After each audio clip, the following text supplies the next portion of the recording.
अब आ जाओ, अपने मुरीद को बहरुल मानी वाले कह रहे हैं, आए महबूब कुतुब आलम यानी कुतुबुल अख्ताब पीर और दस्तगीर हजरत शेख नसीरुद्दीन महमूद चिराग दहली चिश्ती, इनकी जो कुतुबियत की उम्र थी वो थी 28 साल 3 माह और 2 दिन। 28 साल 3 माह 2 दिन। ये जो बीच वाली उम्र है वो है। हाईएस्ट जो उम्र होती है कुतुबुल अख्ताब की वो 40 साल 15 दिन होती है। ये बीच वाली उम्र है 28 साल। ठीक है। ये किताब भी इनके मुरीद ने लिखी है, ख्वाजा नसीरुद्दीन चिराग दहली, जो आखिरी चिश्ती पंजेतन के आखिरी पंजेतन है ना। इनकी उम्र कितनी थी? 28 साल 3 माह और 2 दिन तक कुतुब मदार पर थे, कुतुबुल अख्ताब पर थे। कौन? ख्वाजा नसीरुद्दीन चिराग दहली चिश्ती 28 साल 3 माह और 2 दिन कुतुबुल अख्ताब के मसनद पे थे। और ये मर्तबा तहम्मुल की बिना पर उनको मिला था। बहुत सब्र करने की वजह से अल्लाह ताला ने मर्तबा था। ये 28 साल तक कुतुबुल अख्ताब थे। ठीक है। कौन? ख्वाजा नसीरुद्दीन चिराग दहली। तमत्तुल खत्म हुआ जब कुतुबुल अख्ताबी का वक्त खत्म हो गया। 28 साल 3 माह और 2 दिन जब खत्म हो गए कुतुबुल अख्ताब के, जब कुतुबुल अख्ताबी पे नहीं रहे तो फिर क्या हुआ? मुद्दत मज़कूर के बाद जब कुतुबुल अख्ताबी की मुद्दत गुजर गई 28 साल 3 माह 2 दिन, जब ये मुद्दत गुजर गई, मुद्दत मज़कूर के बाद आप मकामे फरदानियत पर पहुंच गए और मकामे फरदानियत से आलम बका की तरफ रहलत फरमाई। और जिस जमाने में आप कुतुब मदार हैं, आप अब्दुल्ला के नाम से मौसूम हुए। ख्वाजा नसीरुद्दीन चिराग दहली कुतुब अख्ताब से तरक्की करके फरदान हुए, यानी फना फिल्लाह हुए, और फना फिल्लाह होने के बाद बका बिल्लाह हुए, और बका बिल्लाह होने के बाद फनाउल फना हो गए। ये कौन है? नसीरुद्दीन चिराग दहली गरीब नवाज के गुलाम के गुलाम के गुलाम के गुलाम, गरीब नवाज के गुलाम के गुलाम के गुलाम के गुलाम का मकाम फरदानियत फनाउल फना। जब गुलामों का आलम यह है तो मुख्तार का आलम क्या होगा? गरीब नवाज का आलम क्या होगा? आए महबूब कुतुब आलम पीर और दस्तगीर हजरत शेख नसीरुद्दीन महमूद चिराग दहली चिश्ती 28 साल 3 माह और 2 दिन तक कुतुब अख्ताब रहे। और ये मर्तबा तहम्मुल की बिना पर आपको मिला था, सब्र करने की बिना पर। जब तमत्तुल खत्म हुआ यानी कुतुब अख्ताब का वक्त खत्म हो गया, 28 साल 3 माह 2 दिन खत्म हो गए, ये मुद्दत मज़कूर के बाद आप मकाम फरदानियत पर पहुंच गए। मकाम फरदानियत कहते हैं, फर्द कहते हैं वन को, फर्द यानी वन, फरदानियत यानी वननेस, यानी उनके जैसा कुल्लो कायनात में कोई नहीं था सिवाय अल्लाह के बाद।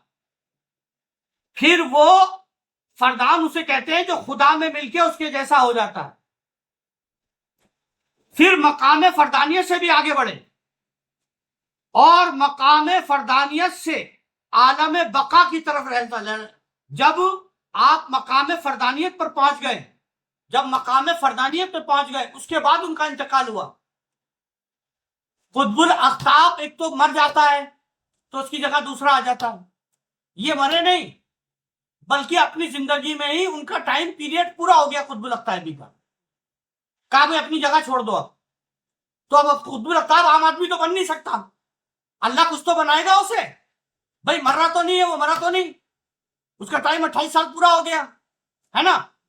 अब उसे कहा भाई सीट छोड़ दो, छोड़ दी, उसकी जगह दूसरा कुतुबुल अख्ताब आ गया है ना।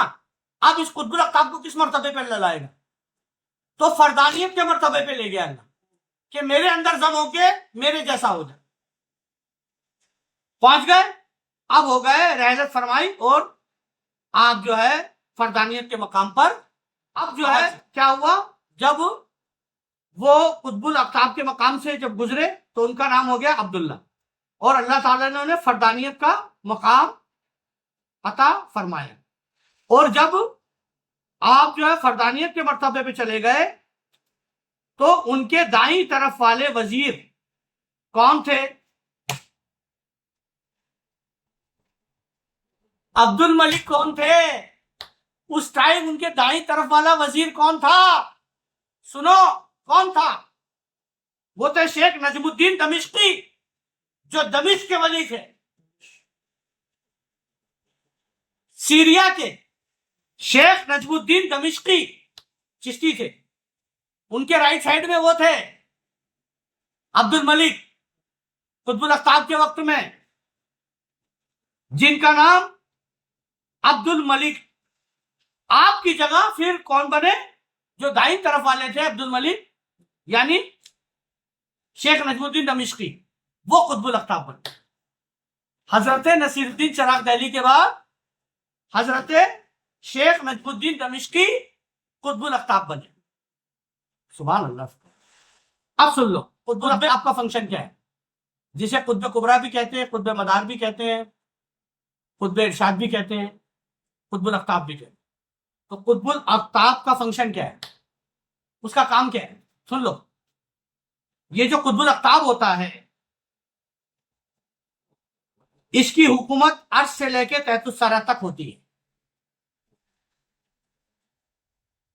कुतुब मदार या कुतुबुल अख्ताब अर्श से लेकर तहतुस्सरा तक मुतसर्रिफ होता है, उसका मालिक बनाया जाता है। अर्श से लेकर तहतुस्सरा तक का मालिक बनाया जाता है। जो अर्श से लेकर तहतुस्सरा तक का मालिक हो, अर्श से लेकर तहतुस्सरा तक उसका तसर्रुफ होता है, उसकी मिल्कियत होती है, वो मालिक होता है, उसके कब्जे में होता है अर्श से लेकर तहतुस्सरा तक। तसर्रुफ का मतलब ये है, यानी उसका हुक्म अर्श से लेकर तहतुस्सरा तक चलता है। अब जब कुतुबुल अख्ताब तरक्की करके मकाम फरदानियत तक पहुंचता है, जब कुतुबुल अख्ताब तरक्की करके मकाम फरदानियत तक पहुंचता है, अब तो समझ फरमा रहे हैं, जब तरक्की करके मकाम फरदानियत पर पहुंचता है तो सारे जो उसकी मिल्कियत है, जो उसकी पोजीशन है, अर्श से तहतुस्सरा तक जो उसके कब्जे में था, अब वो उसके कब्जे में नहीं होगा, क्योंकि उसकी जो जात है वो फना हो जाती है खुदा में जाती। अब उसकी जो हुकूमत अर्श से लेके तहतुस्सरा तक नहीं होती। क्यों नहीं होती? क्योंकि वो फरदान हो गया। अब जो अर्श से लेकर तहतुस्सरा तक उसकी हुकूमत थी, अब वो नहीं होगी, क्योंकि वो फरदान हो गया। अब तो नूर नूर में मिल गया। कैसे? एक बहुत बड़ा नूर है, बहुत ही बड़ा, मतलब जिसे तुम सोच भी नहीं सकते, इतना बड़ा नूर है। ये कुल्लो कायनात में नहीं समझ सकता इतना बड़ा नूर। अब एक छोटा सा नूर अपना काम करके दुनिया में उजाला उजाला करके काम हो गया, बस खत्म। उजाला कर दिया, पूरी कुल्लो कायनात में उजाला हो गया, बस हो गया उजाला। अब वो जाके टक करके बड़े नूर में गिर गया।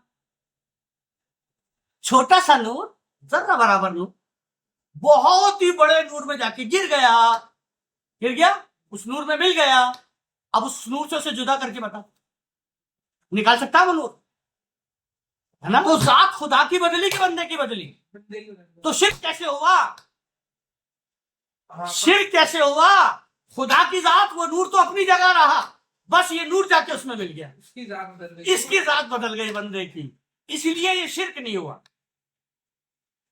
ये खुदा नहीं हुआ, पर ये खुदा से जुदा भी नहीं हुआ, उसी में जाके मिल गया, उसके साथ हो गया। मुत्तसिल मा अल्लाह कहते हैं इसको, इत्तिसाल मा अल्लाह, इसको कहते हैं इत्तिसाल मा अल्लाह, अल्लाह के साथ मिल जाना।